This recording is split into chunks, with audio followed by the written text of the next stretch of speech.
Package day, and this is something I'm very excited about. It's actually quite heavy. It's only because I got quite a few of the items. Each item is actually not too heavy, I don't think. I mean, I know, but you know, lots been happening in the world, right? I've been kind of shifting to a much more conservative mindset from a financial standpoint with respect to kind of like really being careful, trying to not do so many impulse buys, but looking at that from like a macro trend, right? Like, I know I want to keep a lot of my, you know, money in metals, right? So a lot of my net worth, I guess, in metals, and so because that's where I believe for it to make sense, right? It's better to preserve the value there, right? So anyway, I can preserve that value there at a reasonable price near spot. If it's non-collectible bullion and just straight stacking, then that's good for me. And as you know, I love silver. That's why they call us SBS. So silver is definitely what I love stacking the most. But with any person who loves to do something, generally it's easy to do that in excess. And so a lot of you know, silver stackers, you'll see them, oh, I'm switching to gold now. Well, a lot of those people are doing that because they have more silver than they know what to do with, right? And that's probably all relative, right? And that might be the case for many. Why are people over leveraging silver? Why are they over leveraged? Why do they have more than they know what to do with? Because they believe in it that much, and they believe that it truly is undervalued. And so you should never be kind of like throwing those fundamentals out the window. And that's what I see a lot of people doing. They're kind of throwing those fundamentals out the window, and then they're like, oh, well, now I'm going to switch to gold, right? As if you have to choose one or the other. No, you got to make sure that you're properly hedged with everything that you want to be hedged with, right? So I don't care if that's a freaking rhodium. I mean, I don't stack rhodium, but I'm just saying, like, whatever it is that you want to stack, you make sure that you know, stack it, and that you have like proportionally an amount that you're comfortable with and an amount that you're not uncomfortable with. And that's just what it comes down to. And so I'm not saying that I love stacking gold, but I'll tell you one thing: I haven't stacked a lot of it, right? And so one thing that I don't have a lot of faith in is crypto. And so I always see these bullion retailers allowing you to pay with crypto. And so I was just thinking, well, let me try this. Why not? Because I don't really feel comfortable with especially with all that stuff going on with Celsius and whatnot.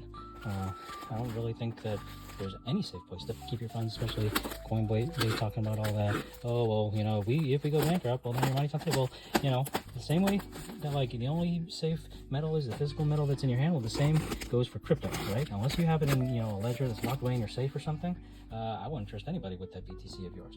And so if you don't know where safe places to put it, or you're just kind of a little unsure, well, everybody who's trying to buy those stock market dips right now, they may end up learning a hard lesson in that they're buying a dip that just keeps on dipping, right? And that might happen multiple times over, and they might just get wrecked. And so you just kind of sometimes want to be conservative, and sometimes you don't want to buy the dip, and sometimes, in fact, you might want to, like, you know, unload whatever you're uncomfortable with, or maybe you over leverage yourself a little bit too much. And so maybe it's better to cut your losses rather than keep trying to average out and buy the dip when it comes to like stocks or like crypto or anything like that. And so I think that's what a lot of people are doing. And so if you're, you know, if you're trying to maybe like deleverage a little bit, like if your crypto, maybe some of your stocks, then maybe you would want to park that into something a little bit more stable. And maybe if you're not planning on keeping it in cash, then maybe you want to park it inside something a little bit more stable, like maybe silver's a little bit more too volatile for you. Maybe you want to park it into gold. And so if you can find some gold, especially something that's a little bit more collectible, or maybe something that somebody else might appreciate that maybe you don't appreciate, then it might be good to grab that if you think that, like, well,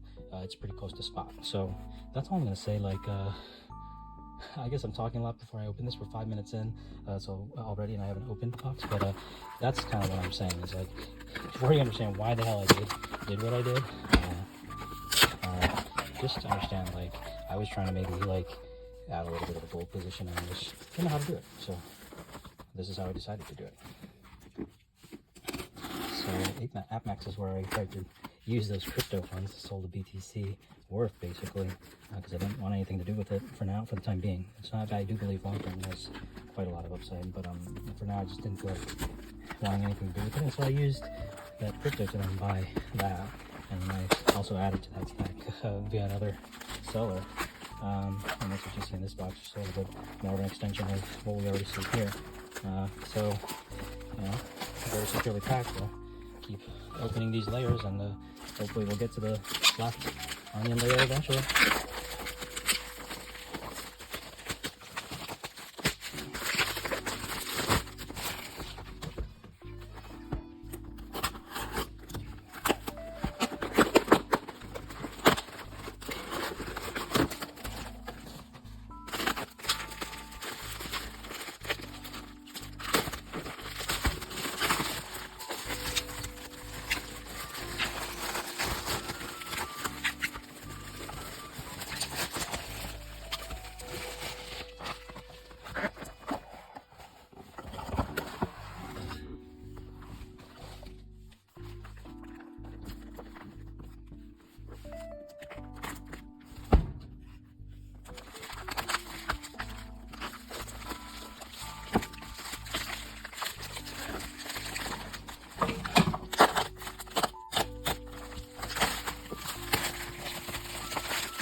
Oh, I'm excited about these actually. These are little little cases. They're a lot smaller than I thought they were going to be. Little cases to hold my square grams of those Giger square grams. So I'm excited about that actually.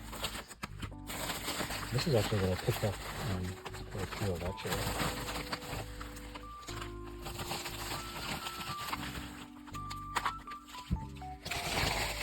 Wow, and AppMax actually randomly had a Engelhard 10-ounce bar in stock, and I figured why the hell wouldn't I just go and grab that? And so it was an E logo, regular E logo, and I just went ahead and grabbed it. It's in actually very, very nice condition.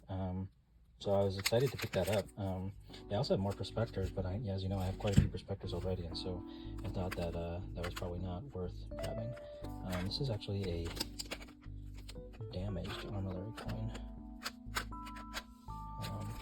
But this is actually what I picked up. They're these little bougie freaking gold coins, Armillary coins they call them.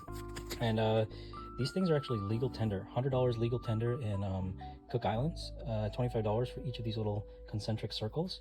And these can actually be broken into little pieces and turned into a little sphere. This thing is already opened up a little bit, so I think I'm gonna have to play around with this one maybe. And so that's what you see in these as well. I've got more of these packaged up. You know, so these are just, you know, I'm gonna open those up later. Maybe I should open this up and just play around with it a little bit if I can. It's already broken, right? So yeah, let's open this one.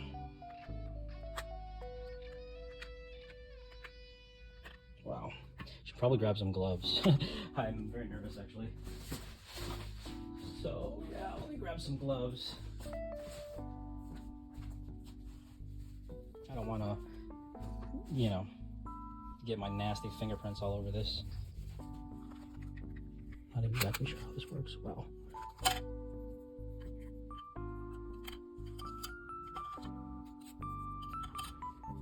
Wow, look at this, guys. It's like all these separate pieces. I really don't know how this thing is put together. So let's maybe start with the two big ones, I guess. See if we can construct this somehow.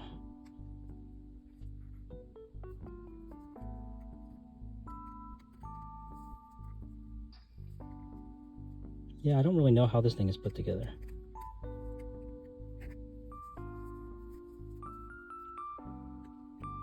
Oh, I see.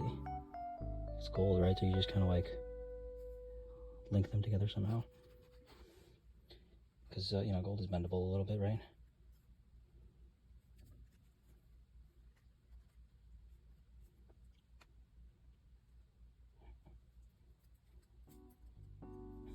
I'm just trying to like get a little visual effect going here so that I can kind of show you in practice what this thing is supposed to look like. But this thing is really quite butchered, so I don't really want to mess this up too much, but I do want to attempt to.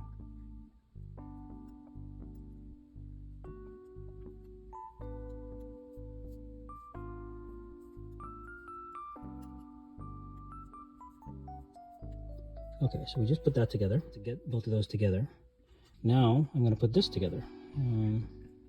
See if I can get this back together the way it's supposed to be. Valcambi here.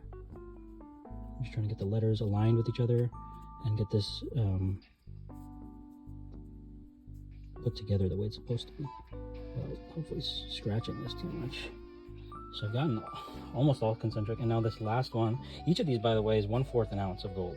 So each of these is $25. This is $25 legal tender. I could just keep my Armillary coin just as is right now if I wanted to, and I could be like, hey, Cook Islands, give me $100 for this, and they have to give you $100, and then you go on your merry way, and you still have a $75 legal tender Armillary coin. So that just wanted to make that clear. That's what this is, and so now I'm basically trying to put this thing back together again because it came to me broken.